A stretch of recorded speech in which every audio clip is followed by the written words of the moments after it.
আজ আপনি শুনবেন সুবোধ ঘোষের কাহিনী মান Shukla, only on Radio Milan 90.4 FM. Do like, share and subscribe our YouTube channel for more audio stories and press the bell icon for notification.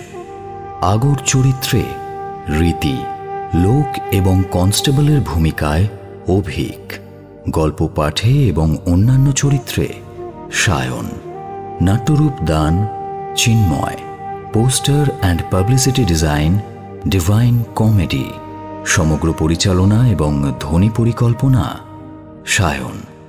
শুরু হচ্ছে সুবোধ ঘোষের কাহিনী মান শুক্লা।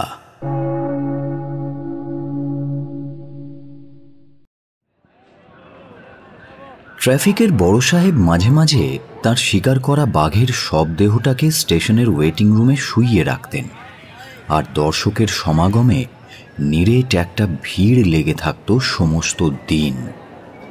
আজকেও একটা ভিড় লেগেছে, অনেকটা সেই রকমই ভিড়। লোকজন ছুটে ছুটে আসছে, যেন একটা গুলি করে মারা বাঘ শুইয়ে রাখা আছে। স্কুলের ছাত্ররা সাইকেল চালিয়ে এসে সজোরে ব্রেক কষে থামছে, সাইকেলগুলোকে রেলিংয়ের ওপর ঠেলে দিয়ে ভিড়ের মধ্যে হুড়োহুড়ি করে মাথা ঢোকাচ্ছে।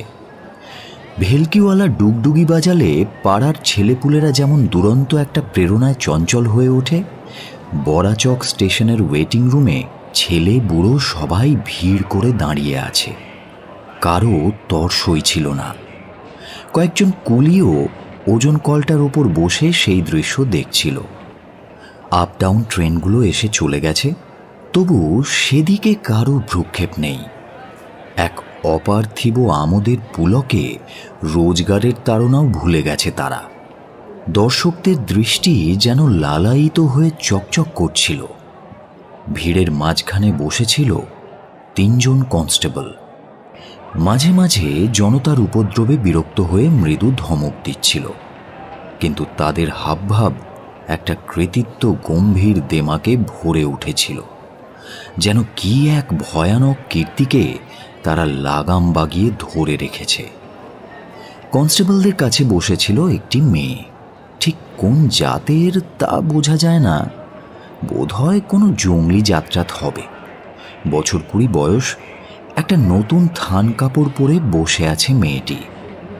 থানার দারোগা দিয়েছেন এই কাপড়, কারণ ওর কাপড় চোপড় দুদিন আগেই এক কলঙ্কিত কাহিনীর সাক্ষ্য বস্তু হয়ে সদর হাসপাতালের ল্যাবরেটরিতে চলে গেছে। আজ শুধু পুলিশের হেফাজতে ওর দেহটাই চলেছে সদরে। জনতা স্বাদ মিটিয়ে দেখছিল। সেই মেয়েটা জলাপুরের সেই অপঘটনার নায়িকা। মানুষের জৈব ক্ষুধার সেই হিংস্র কাহিনী আজ 3 দিন ধরে শুনে শুনে চারিদিকের 10টা গাঁয়ের শুদ্ধতা শিউরে উঠেছে। মেয়েটার নাম আগো। সাহাদের নতুন বাড়ির দিঘি কাটাতে যে একদল মেয়ে পুরুষ মজুর এসেছে, আগো এসেছিল তাদেরই সঙ্গে, আর ভালোই কাজ করছিল। কিন্তু হঠাৎ দুদিন কোথায় যেন উধাও হয়ে গিয়েছিল। তারপর এই সেদিন নিজেই এসে থানায় রিপোর্ট দিয়ে গেছে। 3টে পানওয়ালা গ্রেপ্তার হয়েছে। আগো তাদের ঠিক ঠিক শনাক্তও করেছে। সেই বিচিত্র বিভৎসতার নায়িকা এইখানে সশরীরে উপস্থিত।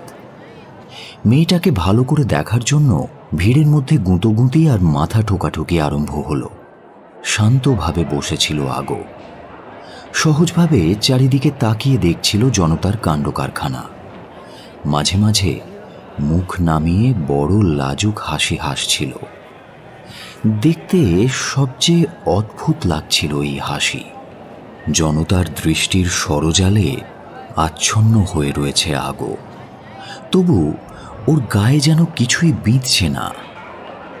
অপরিচিত এই পৃথিবীর বাসর ঘরে যেন সকলে মিলে জোর করে ওর ঘুমটা টেনে নামিয়ে দিয়েছে, আর যেন তারই পুলকে বিব্রত হয়ে না হেসে থাকতে পারছিল না মেয়েটি।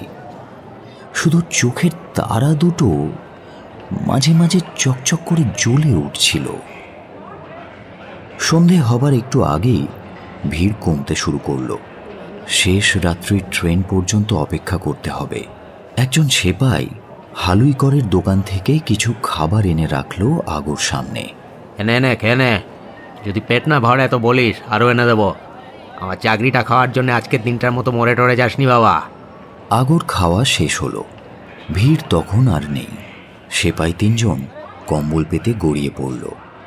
আগো একটা অস্বস্তিতে ছটফট করছিল এবং একটা লজ্জাকাতর বেদনার দৃষ্টি দিয়ে সেপাইদের দিকে তাকাচ্ছিল বারবার। সেপাইরা ব্যাপারটা বুঝল, কিন্তু ততটা প্রশ্রয় দেওয়ার মতো উদারতা দেখাতে সেপাইদের কেউই রাজি হলো না। বুড়ো গোছে সেপাইটা বলল, তোমার বাইরে যেতে হলে ওইখানে আমাদের সামনেই যাও, দূরে যেতে পারবে না। হ্যাঁ। রুষ্ট সাপের মতো আগোর মাথাটা দুলে দুলে কাঁপতে থাকে। আমাকে গরু পেয়েছো নাকি? ওরে আমার পর্দা নসিন রে, লজ্জা চোট দেখো একবার। যা হুকুম করছি চুপচাপ কর, নয়তো এইখানেই বসে থাক, উঠতে পারবি না। সেপাইদের কাছে একসঙ্গে পাল্টা ধমক খেয়ে আগো চুপ করে বসে রইল। কম্বল শয়ান সেপাইরা আগোকে প্রশ্ন করল, হ্যাঁ রে, একটা কথা সত্যি করে বলতো, ওই পানওয়ালারা তোকে টাকা দিয়েছিল না এমনি? না, টাকা দেয়নি। তুই চেয়েছিলি? হ্যাঁ। থানাতে এই কথা বলেছিস? হ্যাঁ বলেছি। তাহলে এই কেস আর টিকবে কি করে রে? উল্টে তোরই না কয়েদ হয়ে যায়, বুঝলি? বুড়ো সেপাইটা আনমনা হয়ে কিছুক্ষণ কি যেন ভাবল, তারপর বলল, সত্যি জবরদস্তির মতো পাপ আর কিছু হয় না। ফুসলে ফাঁসলে অনেক বদমাইশ অনেক কাণ্ড করে, তার না হয় একটা মানে হয়, কিন্তু এসব জুলুম খুবই বাজে ব্যাপার। গুন্ডাদের বার খুব বেড়েছে আজকাল, থানাও কিছু বলে না, নইলে। কথাটা বলতে বলতে বুড়ো সেপাই হঠাৎ কেন জানি রেগে উঠল। তারপর আগোর দিকে তাকিয়ে বলল, তোমার অদৃষ্টের 12টা বেজে গেছে, বুঝলে? আরো কত বেইজ্জতি আছে দেখবে। ডাক্তারি রে, সাওয়াল রে, জেরা রে। কেন এসেছিলি বাবা মজুর খাটতে এই বয়সে, তাও এই বিদেশে? আগো কোনো উত্তর দেয় না। ওয়েটিং রুমের দেওয়ালে টাঙানো কেরোসিনের ধোঁয়ায় ঘেরা আলোটার দিকে চুপ করে তাকিয়ে বসে থাকে। থান কাপড়ে জড়ানো শান্ত সুস্থির একটা মেয়ে। রাত্রি প্রায় 10টা। বরাচক স্টেশনের ওয়েটিং রুমে 3টে সতর্ক আইনের দূত যখন নাক ডাকিয়ে ঘুমোচ্ছিল, প্যাসেঞ্জার ট্রেন তখন আসানসোলে পৌঁছে আবার হাঁসফাঁস করে অন্ধকারে পাড়ি দিয়েছে কলকাতার দিকে। একটা 3rd ক্লাস কামরার বেঞ্চের নিচে ভীরু মুরগির মতো কুঁকড়ে শুয়েছিল আগো। চলন্ত ট্রেনের শব্দের আভরণ বাজছে সুছন্দে। তারই সঙ্গে তাল মিলিয়ে আগোর হৃৎপিণ্ডটাও যেন আসন্ন মুক্তির আশায় নেচে চলেছে। এক ভদ্রলোক 10-12টা কমলালেবুর ঝুড়ি একসঙ্গে নিয়ে কামরাতে ঢুকলেন। বেঞ্চের তলায় ঝুড়িগুলো সাজিয়ে রাখতে গিয়েই বাধা পেলেন তিনি। তারপর নিচু হয়ে বেঞ্চের তলায় উঁকি দিলেন।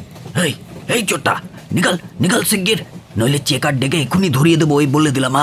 ভদ্রলোক বেঞ্চের তলায় হাত ঢোকালেন মানুষটাকে টেনে বের করার জন্য। আরে রে, করেন কি? ভদ্রলোকের কাণ্ড দেখে অন্য এক আরোহী চিৎকার করে উঠল, কি ব্যাপারটা কি? আরে একটা মেয়ে মানুষ শুয়ে আছে, কোনো টিকিট ফিকিট নাই। হে পরমেশ্বর, হে একে কি মেয়ে মানুষ বলে? এমনি করে কেউ লাজ লেহাজ বিসর্জন দেয়? ভদ্রলোক হাত সরিয়ে নিয়ে উঠে দাঁড়ালেন। সারা রাত ট্রেন চলল আসানসোল থেকে কলকাতা। বেঞ্চের ওপর থেকে নানা জাতের যাত্রীর 10 জোড়া পা সাপের মতো ঝুলে রইল। যতদূর সম্ভব আগো তার শরীরটাকে এই সর্পিল সংস্পর্শ থেকে বাঁচিয়ে রাখার চেষ্টা করল, কিন্তু বৃথাই চেষ্টা। পামসু খড়ম নাগরা পড়া পাগুলো সারা রাত ধরে এবং নানা কৌশলে ক্ষুধার্ত নখরের মতো বেঞ্চের নিচে যেন অন্ধকারের মাংস খুঁজে বেড়ায়। কখনো বা বেপরোয়া হয়ে আঁকড়ে ধরে, কখনো বা পিষে দেয়।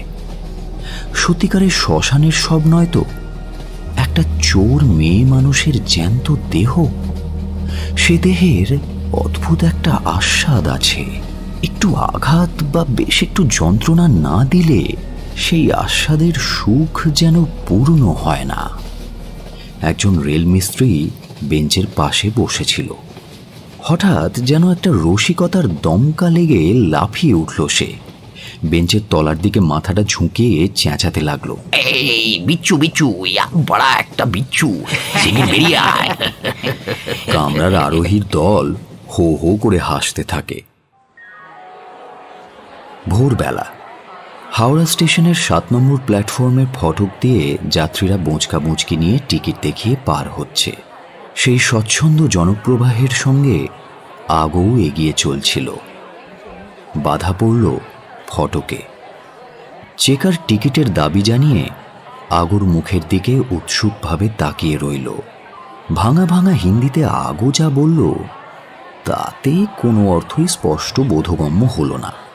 চেকার সাহেব বলল, ইধার সাইড ম্যাও, খাড়া রহো। টিকিট চেকারের হুকুমে আগো একপাশে সরে দাঁড়িয়ে রইল। চেকার মশাই আগোর প্রায় গা ঘেঁষে দাঁড়িয়ে বাকি যাত্রীদের টিকিট চেক করে গেটের কাছে জন অরণ্যের ঝড় সামলাতে লাগলেন। ভিড় ফাঁকা হয়ে গেলে আবার এদিকে মনোযোগ দিলেন তিনি। দাঁত দিয়ে ঠোঁটের কোণে গোঁফের ডগা চিবিয়ে হাসলেন দুবার। ইতিউতি যেন একবার তাকালেনও। তারপর টিকিট ফুটো করার যন্ত্রটা দিয়ে আগোর পিঠে আসতে একটু চাপ দিয়ে বললেন, জলদি ভাগ এখান থেকে, আর কেউ ধরে ফেললে আরো অনেক কিছু আদায় করে ছাড়বে, এই বলে দিলাম, যা ভাগ।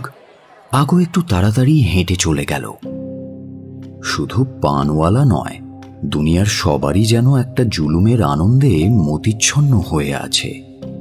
শুধু জোর আর জোর, এছাড়া কি অন্য কোনো ব্যবহার ভুলে গেছে সবাই?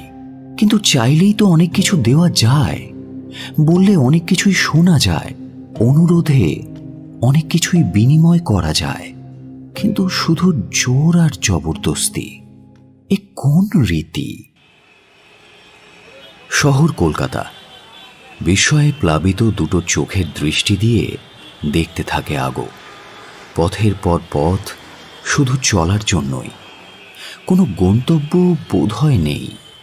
তবু বিচিত্র এই জনপদের রূপ, এই বর্ণ শব্দ গতির রূপ আগোর দেহমনে এক নতুন পরিচয় সুখের আবেশে অভিভূত করে। বড়াচক স্টেশনের ক্ষুদ্র জনতার মতো এই শহর শুধু আগোর দিকে লোলুপ চোখে তাকিয়ে নেই। বিরাট এক ঐশ্বর্যের মেলায় সবাই যেন ঠাঁই পেয়েছে। সবাই পাশে পাশে চলে, কিন্তু কেউ কারো নয়। সাহাবাবুদের দিঘি, বড়াচক স্টেশন, রাত্রির ট্রেন, হাওড়ার 7 নম্বর ফটক, একে একে সব ঘটনাই মনে পড়ে তার। সেখানে যেন পানওয়ালাদের মতো গামছা দিয়ে একটা নারী দেহের মুখ হাত পা বাঁধার জন্য একটা আয়োজন সর্বদা ওঁত পেতে বসে আছে। কিন্তু মনে হয় শহর কলকাতা সেই রকম নয়। আগো একটা স্বস্তির নিঃশ্বাস ফেলল। বালাৎকৃতা নারীর অভিমানের জ্বালা কিছুক্ষণের জন্য যেন ভুলে গেল সে। হেঁটে চলল আগো। সকাল থেকে দুপুর, তারপর বিকেল। রাস্তার ধারে একটা কল থেকে জল গড়িয়ে পড়ছে, আর তার তলায় একটা মোষ আরাম শয়ানে শুয়ে গায়ে জল নিচ্ছে। খুব তেষ্টা পেয়েছিল আগোর। জল খাবার জন্য এগিয়ে যেতেই মোষটা শিং নাড়ল, কিন্তু মোষের এই শিং নাড়া হুমকি গ্রাহ্যই করল না আগো। মোষের পাশে উবু হয়ে বসে নিশ্চিন্ত মনে আঁচল ভরে জল খেতে থাকে। নির্বোধ দৃষ্টি তুলে মোষটা শিংনাড়া থামিয়ে আগোর জল খাওয়ার দৃশ্য দেখতে থাকে। জল খাওয়া হয়ে গেছে আগোর, তবুও জায়গাটা ছেড়ে যেতে মন চায় না। দু হাঁটুর ওপর চিবুক পেতে চুপ করে বসে থাকে। মোষটা এরই মধ্যে তার কাদা জল মাখা গলাটাকে বাড়িয়ে আগোর পিঠের ওপর এলিয়ে দিয়েছে, আর আগো যেন আরও নিশ্চিন্ত হয়ে একটা সুখস্পর্শের নীড়ে সব ভাবনা ভুলে বসে থাকে। উঠে যেতে ইচ্ছে করছে না তার। গামছা পরা একটা লোক হঠাৎ এসে দাঁড়ালো কাছে। বোধহয় মোশেদ প্রভু। আগর মুখের দিকে গম্ভীরভাবে কিছুক্ষণ তাকিয়ে রইল লোকটা।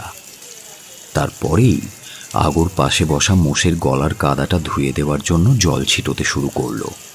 লোকটাকে দেখতে পেয়েও অন্যমনস্ক হয়ে বসেছিল আগো, কিন্তু এই অন্যমনস্কতার আনন্দটুকু বেশিক্ষণ সইল না কপালে। হঠাৎ চমকে ওঠে এবং আশ্চর্য হয়ে যায় আগো। গামছা পরা লোকটা একটা হাত দিয়ে বাঘের থাবার মতো আগোর হাঁটুটাকে আঁকড়ে ধরে রেখেছে। হাতটা ঠেলে সরিয়ে উঠে দাঁড়ায় আগো, হাঁটতে শুরু করে পেছন দিকে, আর ফিরে তাকায় না। অনেকক্ষণ ধরে পথে এবং নানা দিকে শুধু চলতেই থাকে আগো। এতক্ষণে মনে হয় জাদুকরের তৈরি এই শহরে আছে অনেক পথ, কিন্তু সেই পথের যেন কোনো শেষ নেই। শুধু হাঁটা যায়, কিন্তু দাঁড়ানো যায় না। শুধু ক্লান্ত হওয়া যায়, কিন্তু ক্লান্তি রাখার মতো শালমহুয়ার ছায়া এখানে নেই। রোদে পথ চলতে চলতে অনেকক্ষণ পরে দাঁড়াবার মতো একটা জায়গা চোখে পড়ে আগর। জায়গাটাতে একটু ছায়া আছে। এগিয়ে যায় আগো। হঠাৎ নজরে পড়ে একটু দূরে একজন দাঁড়িয়ে আছে তারই দিকে তাকিয়ে। রুগ্ন বকের মতো শীর্ণ চেহারা, মাথায় বড় বড় চুল, হাতে একটা ছড়ি। আগর সঙ্গে চোখাচোখি হতেই লোকটা হাসল, কালো দাঁতের হাসি। পানখেকো লাল টকটকে জিভটাও দেখা যায়, কেমন যেন ঘেও ঘেও। এমন সুন্দর একটা শহরে এই নেকড়েটা কোত্থেকে এলো? গত 3টে কালরাত্রির আতঙ্ক আবার আগোকে ভাবিয়ে তুলল। আবার অন্য পথে ঘুরে যেতে হলো আগোকে। পথে যেতে যেতে বারবার পেছনে ফিরে তাকায় আগো এবং দেখতে পায় লোকটা প্রেত ছায়ার মতো ঠিক যেন তাকে ধাওয়া করে আসছে। চোখাচোখি হলেই সেই কালো দাঁতে অদ্ভুত হাসিটা চমকে ওঠে। আবার এক এক সময় কোথায় যেন অদৃশ্য হয়ে যায় লোকটা। আগর মন থেকে আশঙ্কার ভার নেমে যায়। কারখানা গোছের একটা বাড়ির ফটকের সামনে এসে দাঁড়ায় সে। দেখতে দেখতে তার চারিদিকে ভিড় জমে ওঠে। বাড়ি কোথায়? বলি যাচ্ছ কোথায়? হ্যাঁ, কি কাজ টাজ করা হয়? ভিড়ের ভেতর থেকে নানা জনের নানা প্রশ্ন উড়ে আসে। কোনো প্রশ্নের উত্তর দেয় না আগো। ভিড়টা অনুপ্রাণিত হয়ে আরও ঘনিষ্ঠভাবে আগোকে চারিদিক থেকে ঘিরে ধরে। উত্তর দিতে চেষ্টা করে আগো, কিন্তু কি বলবে ভেবে পায় না। কারণ সে নিজেই জানে না কোথায় চলেছে সে। শুধু এটুকুই স্মরণ করতে পারে সে পালিয়ে এসেছে আদালত এবং ডাক্তারির ভয়ে, এবং এখনো পালিয়েই চলেছে। পেছন থেকে একটা ব্যাধের দল এখনো তাড়া করে আসছে তার জ্যান্ত দেহটাকে ধরার জন্য। জবরদস্তি করো না, দুটো কথা জিজ্ঞেস করে না, একটু ভাবতে দাও। রাজি হই কিনা একটু অপেক্ষা করে দেখো। হাত জোর করে মাটিতে মাথা ঠুকে দু চোখ জলে ভাসিয়ে আর অভিশাপের ভয় দেখিয়ে বারবার অনুরোধ করলেও যে কোনো ফল হয় না তা আগো জানে। এটা পৃথিবী। সেই পৃথিবী থেকে কোনো মতে নিজেকে ছাড়িয়ে নিয়ে পালিয়ে এসেছে আগো। ভিড়ের ভেতর থেকেই আগোর পেছনে দাঁড়িয়ে কে যেন আচমকা তার আঁচলটা টেনে দিয়ে সরে গেল। দেখারও চেষ্টা করল না আগো, শুধু দু হাতে স্খলিত প্রায় কাপড়টাকে শক্ত করে চেপে ধরে এবং সতর্ক হয়। বুঝতে পারে এই ভিড়টা যেন তার স্লথ বসন এবং বিব্রত শরীরটার সঙ্গে বড় বেশি ঘনিষ্ঠ হওয়ার চেষ্টা করছে। সামনের দিক থেকে ভিড়ের দুটো লোক এগিয়ে এসে আগর একেবারে গা ঘেঁষে দাঁড়াবার চেষ্টা করে। তাদের কোনো রকম সুযোগ না দিয়ে পাশ কাটিয়ে সরে যায় আগো। সবেগে জনতার বেড়া ভেদ করে বাইরে এসে পড়ে। এরই মধ্যে অনুভব করে ভেতর থেকে একটা লম্বা হাত মুহূর্তের মধ্যে তার কোমরের ওপর জোর করে একটা চিমটি কাটে। তারপরই কোথায় যেন লুকিয়ে পড়ে। দ্রুত পা চালিয়ে এগিয়ে যায় আগো। শুনতে পায় পেছনের ভিড়ের ভেতর থেকে কে একজন বলছে, পাগল পাগল, আজ তো পাগল। না না না না না, বদমাইশ বদমাইশ, নিশ্চয়ই কোনো ধান্দা আছে।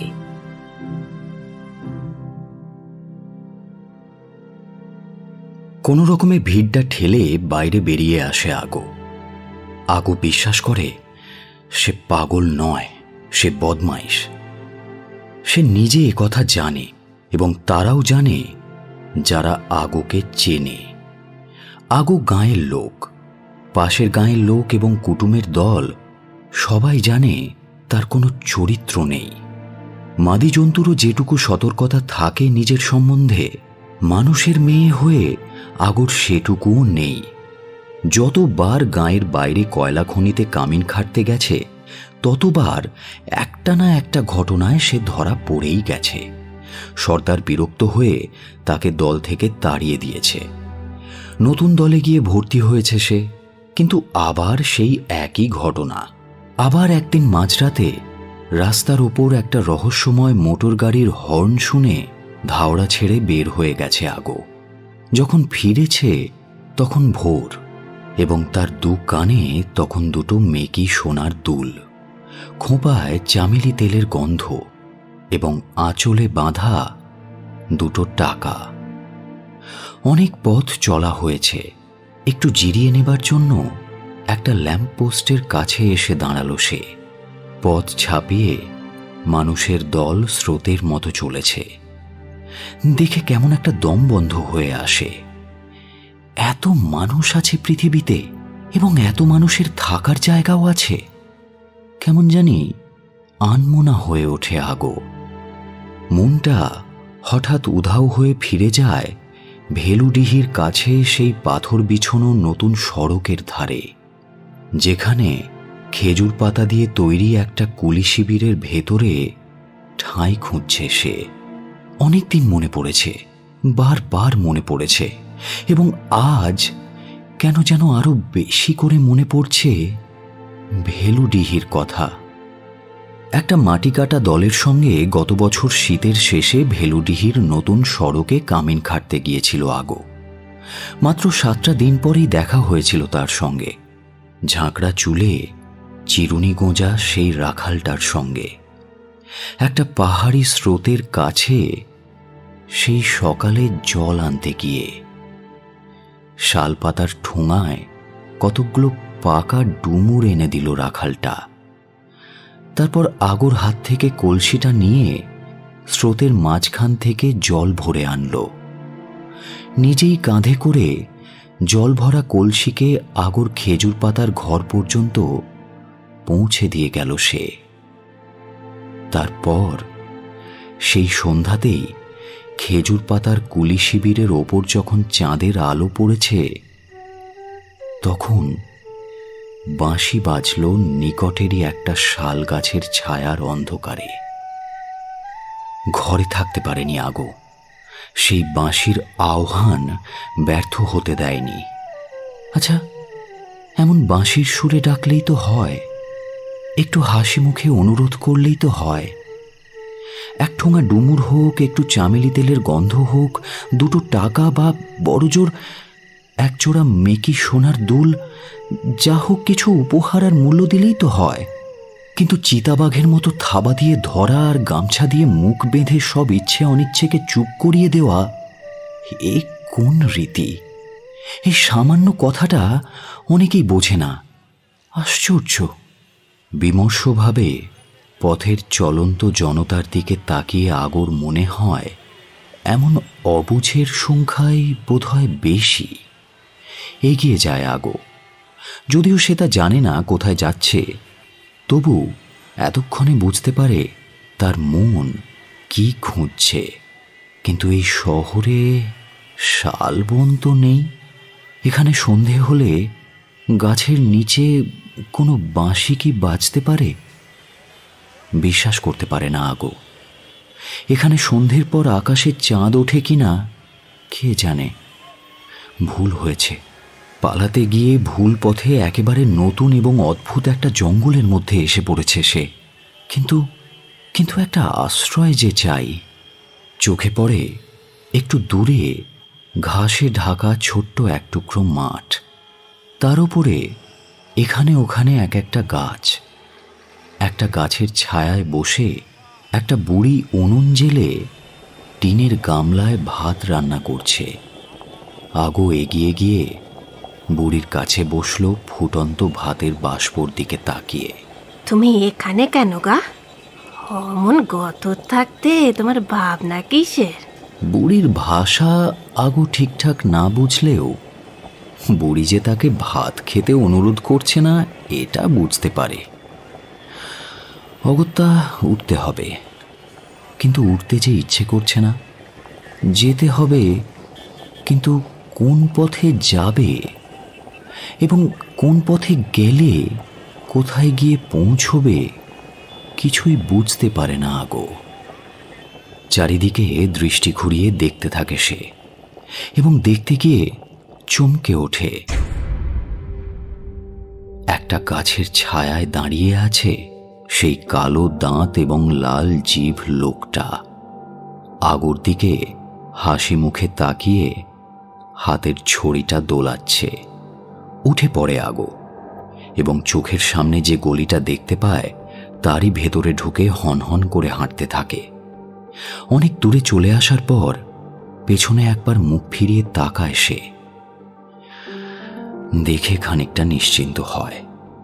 কালো দাঁত আর লাল জিভ নিয়ে কোনো হাসি মুখ নেকড়ে আর পিছু ধাওয়া করে আসছে না।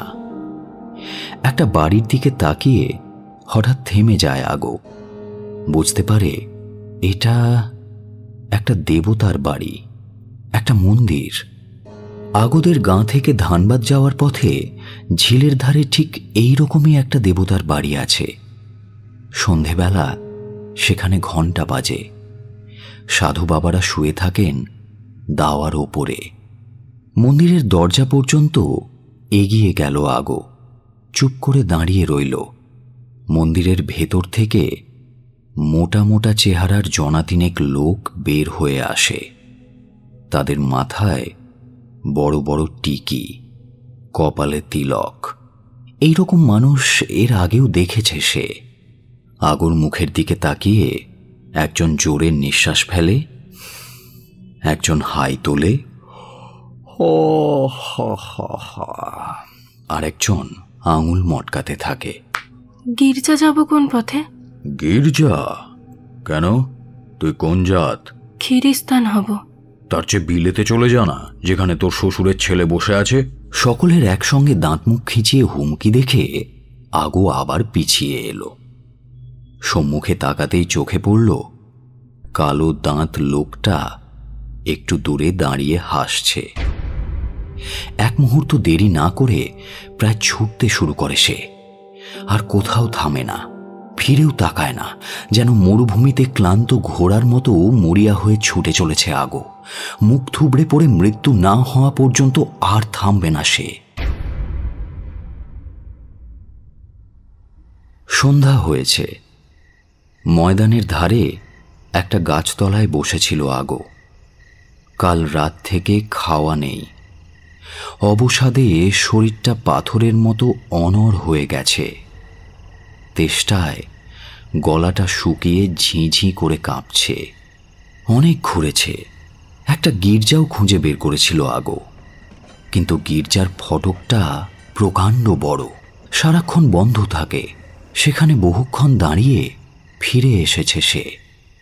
ভেতরে ঢোকার সাহস আর পায়নি। বৈশাখের সূর্য পশ্চিমে নেমে গেছে অনেকক্ষণ।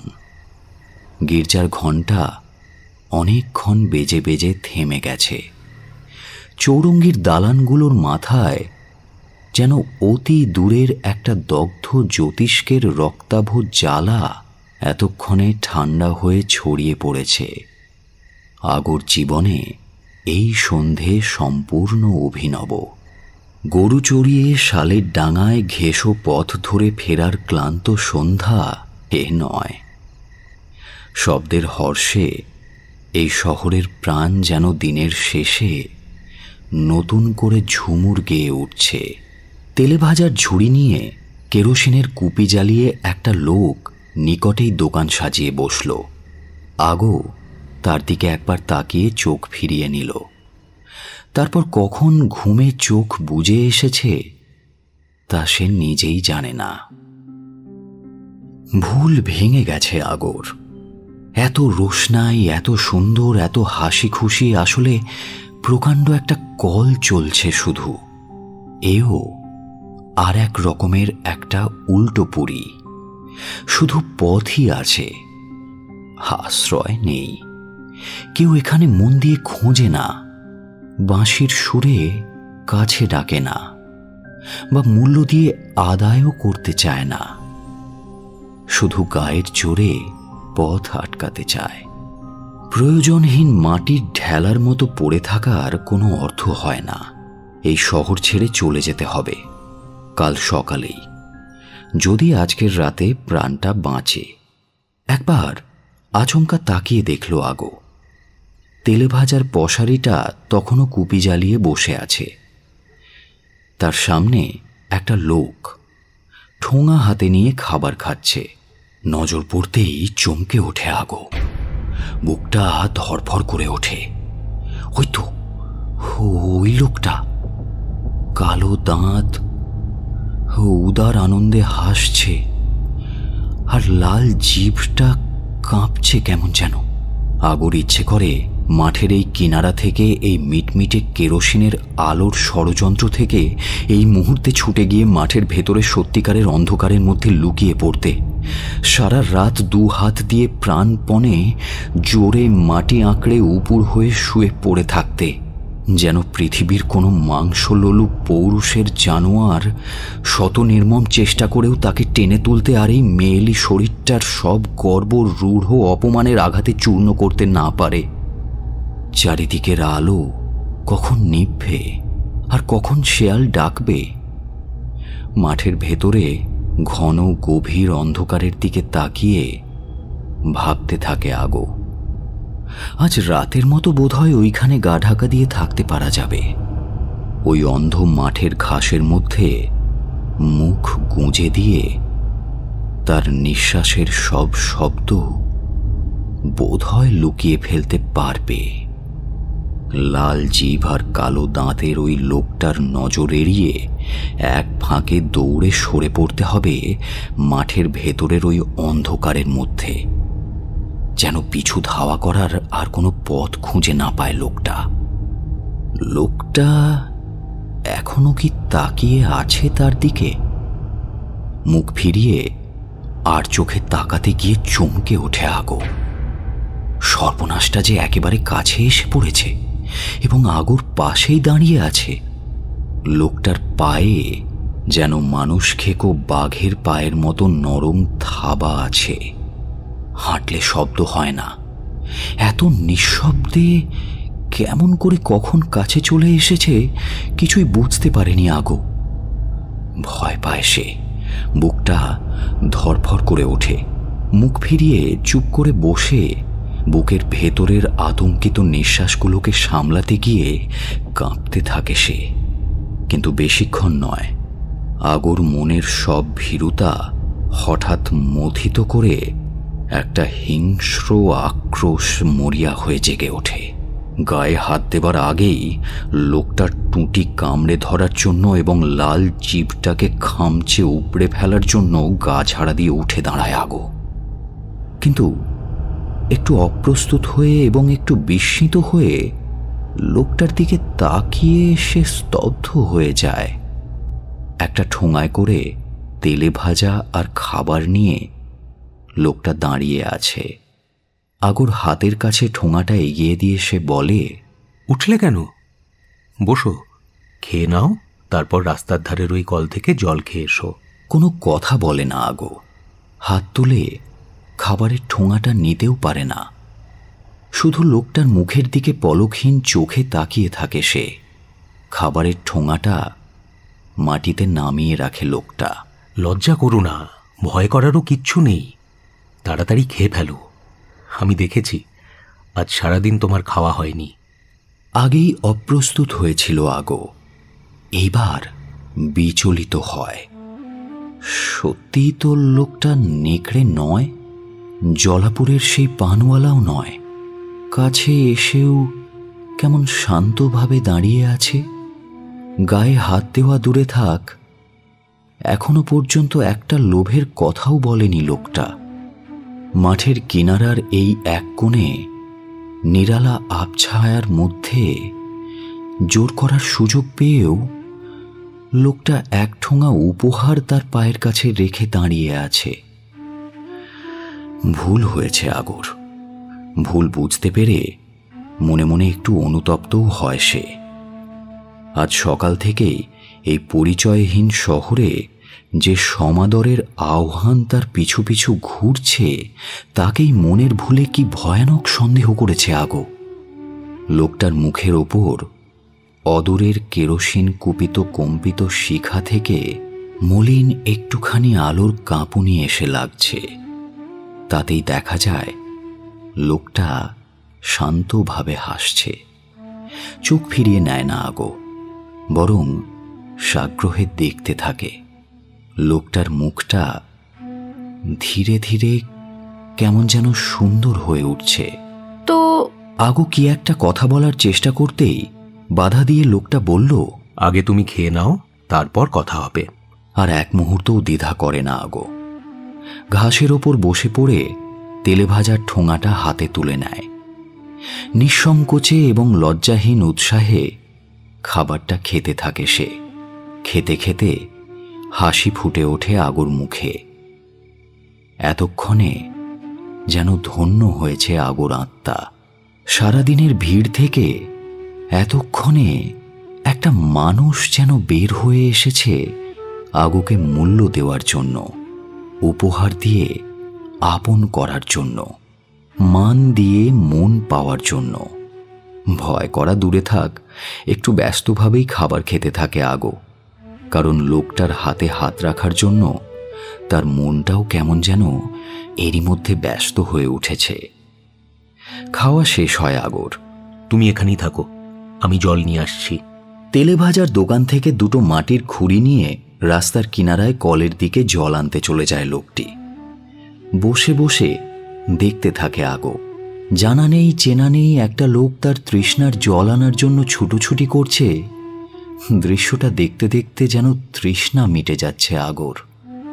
এমন মানুষের কাছে নিশ্চিন্ত মনে নিজেকে ছেড়ে দিতে কোনো আপত্তি নেই তার। জল নিয়ে ফিরে এলো লোকটি। আগো তার ঠোঁট দুটো কুণ্ঠাহীন ইচ্ছায় সুস্মিত করে লোকটার দিকে তাকায়। হাত বাড়িয়ে জলের খুঁড়িটা তুলে নেয়। দু চুমুকে জলটা পান করে সে।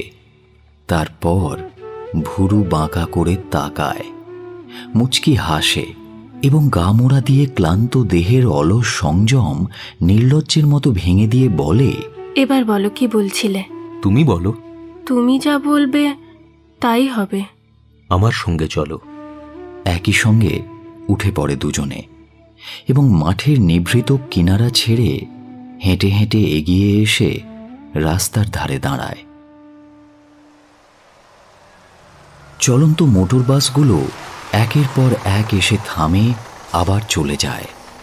লোকটা কৌতূহলী হয়ে এক একটা মোটর বাসের মাথায় লেখা নম্বর পড়তে থাকে, তারপর চুপ করে দাঁড়িয়ে থাকে।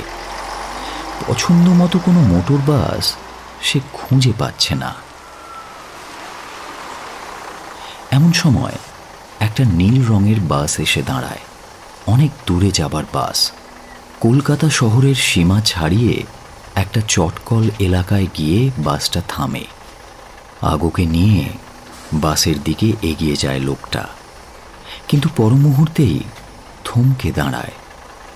সামান্য দূরে একটা ল্যাম্পপোস্টের দিকে সতর্ক দৃষ্টি তুলে তাকিয়ে থাকে। বাসটা চলে যায়। লোকটা ছটফট করতে থাকে। আগোর মুখের দিকে তাকিয়ে বলে, আমার সঙ্গে তোমার আর যাওয়া সম্ভব না। আগো একটু অপমানিত বোধ করে। কেন? পুলিশ আমার পিছু নিয়েছে, তুমি থাকলে আমি পালাতে পারবো না। আগো চমকে ওঠে, তারপরই মুখ ভার করে এবং অন্যদিকে মুখ ফিরিয়ে বলে, ঠিক আছে, পালাও, এক্ষুনি পালিয়ে যাও। তোমাকে কোনো অসুবিধায় পড়তে হবে না তো? না, কোনো অসুবিধা হবে না। কয়েকটা মুহূর্ত কি যেন চিন্তা করে লোকটা, তারপরে জিজ্ঞেস করে, তোমার যাওয়ার জায়গা আছে তো? তা জেনে তোমার দরকার কি? চেনা লোক কেউ নেই? জানি না। লোকটা আবার কিছুক্ষণ কি যেন ভাবে, তারপর বলে, তাড়াতাড়ি বলো। কি বলবো? কি করতে হবে বলো, তোমার একটা ব্যবস্থা না করে আমি যে পালাতে পারছি না। তুমি যাও। তুমি কোথায় যাবে? এখানেই থাকবো। এই মাঠের মধ্যে? হ্যাঁ। তাহলে তোমার কি কিছু আর অবশিষ্ট থাকবে? তাতে তোমার কি? আবার কয়েকটা মুহূর্ত কি যেন ভাবতে থাকে লোকটা, তারপরে জিজ্ঞেস করে, বাড়ি কোথায় তোমার? জামুডিহি। কোন স্টেশন? ধানবাদ। একসঙ্গে 4টে বাস এসে থেমেছে। যাত্রীদের ওঠানামার সঙ্গে হল্লা হচ্ছে খুব। আগোর হাত ধরে ব্যস্তভাবে টান দেয় লোকটা। চটপট চলে এসো।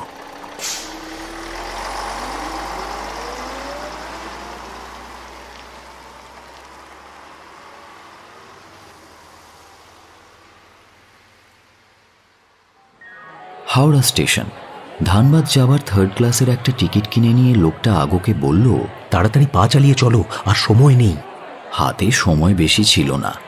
ধানবাদ যাবার ট্রেনের ইঞ্জিনটা তখন রওনা হওয়ার জন্য প্রস্তুত হয়ে জোরে ধোঁয়া ছাড়ছিল। মেয়েদের 3rd ক্লাসের একটা কামরায় আগোকে উঠিয়ে দিয়ে লোকটা বাইরের প্ল্যাটফর্মের ওপর দাঁড়িয়ে রইল কামরার জানালার কাছে। ওহ, আর ভাবনা নেই। আগো ফ্যাল ফ্যাল করে অদ্ভুত লোকটার দিকে তাকিয়ে রইল কিছুক্ষণ, তারপর বলল, কিসের ভাবনা? তোমার জন্যই ভাবনা হচ্ছিল খুব। তুমি না একটা আস্ত জঙ্গলি, তোমার একটু বুদ্ধিশুদ্ধি নেই। এই বয়সের মেয়ে মানুষ রাতের বেলা মাঠের মধ্যে পড়ে থাকলে তার গায়ের মাংস কি আর এক টুকরো খুঁজে পাওয়া যেত? জানো না তো বাছাধন, কলকাতা জঙ্গলের থেকেও বেশি ভয়ানক। হাসির শব্দে আগোর হৃৎপিণ্ডটা কেমন যেন উল্টে পাল্টে যেতে থাকে। একটা আক্রমণের নরক থেকে সরিয়ে নিয়ে আগোকে নির্ভয়ের জগতে পৌঁছে দিতে এসেছে লোকটা, এবং মাত্র এইটুকু করতে পেরেই সে কত খুশি। এক রাতের মেয়ে মানুষকে অপমান থেকে বাঁচাবার জন্য ভাবনা করে, উপহার দিয়ে আর উপকার করেই সরে যায়। এ কেমন পুরুষ মানুষ! এমন পুরুষ জীবনে এই প্রথম দেখল আগো। ট্রেনটা একটা ঝাঁকুনি দিয়ে নড়ে ওঠে, আস্তে আস্তে চলতে শুরু করে। লোকটা কামরার জানালায় একটা হাত ছুঁয়ে সঙ্গে সঙ্গে চলতে চলতে বলে, আমি যাই। কোথায় যাবে? পুলিশ যেখানে নিয়ে যাবে। পুলিশে কেন নিয়ে যাবে? সময় মতো আর পালাতে পারলাম কই, অনেক দেরি হয়ে গেল। পুলিশ কেন তোমার পিছু নিয়েছে? আমার যে বদনাম আছে। বদনাম? কিসের বদনাম? প্ল্যাটফর্মের চঞ্চল ভিড়ের দিকে বন্য পশুর মতো তাকিয়ে লোকটা বলে, ওরা আমায় গুন্ডা বলে। কলকাতায় থাকতে আমার নিষেধ আছে। তুমি গুন্ডা? হ্যাঁ গো, তুমি কি আমাকে কোনো সাধু মহাত্মা ভেবেছিলে নাকি? ট্রেনের গতি দ্রুততর হয়। দুহাত দিয়ে লোকটার উল্কি আঁকা একটা হাত শক্ত করে আঁকড়ে ধরে আগো তার ওপর মুখটা পেতে দেয়। আরও দ্রুত হয় ট্রেনের গতি। প্ল্যাটফর্মের ভিড় জোরে হল্লা করে। পৃথিবীর সব হল্লার বুক মারিয়ে ট্রেন যেন ছুটতে আরম্ভ করেছে কোনো পরোয়া না করে, এবং পেছনে কারো দিকে না তাকিয়ে। আঁকড়ে ধরা হাতটা কখন কামরার জানালা থেকে সরে গেছে বুঝতেই পারেনি আগো। ট্রেন তখন প্ল্যাটফর্মের সীমা প্রায় ছাড়িয়ে এসেছে। মুখটা বাড়িয়ে প্ল্যাটফর্মের দিকে তাকিয়ে আগো দেখতে পায় দুজন পুলিশ লোকটার হাত শক্ত করে চেপে ধরেছে। সত্যি পালাতে পারেনি লোকটা।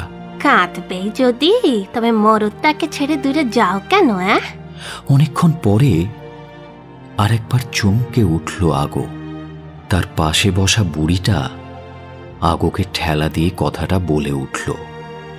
চোখ থেকে যে জল গড়াচ্ছে বুঝতে পারে আগো, আর বুঝতে পারে জীবনে এই প্রথম একটা মরদের সঙ্গসুখ থেকে বঞ্চিত তার এই বহু বদনামের দেহটা যেন কাঁপতে কাঁপতে চলেছে। কপাল মন্দ হলে যা হয় আর কি। এমন মরদকে কাছে পেয়েও হারাতে হলো। তাকে সুখী করার কোনো সুযোগই সে পেল না। তারপরেই একটু বুদ্ধি খাটিয়ে নিজের মনকে বোঝায় আগো, লোকটা বোধহয় কোনো সাধু মহাত্মাই হবে। ভালোই হয়েছে, এমন মানুষের হাতে শুধু মাথা ছুঁইয়ে সরে আসতে পেরেছে সে।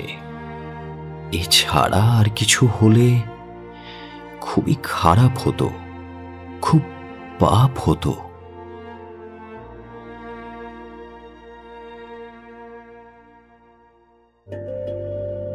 এতক্ষণ আপনি শুনছিলেন সুবোধ ঘোষের কাহিনী মান Shukla, only on Radio Milan 90.4 FM. Do like, share and subscribe our YouTube channel for more audio stories and press the bell icon for notification. আগর চরিত্রে রীতি, লোক এবং কনস্টেবলের ভূমিকায় অভিক, গল্প পাঠে এবং অন্যান্য চরিত্রে সায়ন, নাট্যরূপ দান Chinmoy, poster and publicity design divine comedy, সমগ্র পরিচালনা এবং ধ্বনি পরিকল্পনা সায়ন। আগামী সপ্তাহে আরও একটি নতুন গল্প নিয়ে হাজির হব আমরা। শুনতে থাকুন রেডিও মিলন 90.4 FM।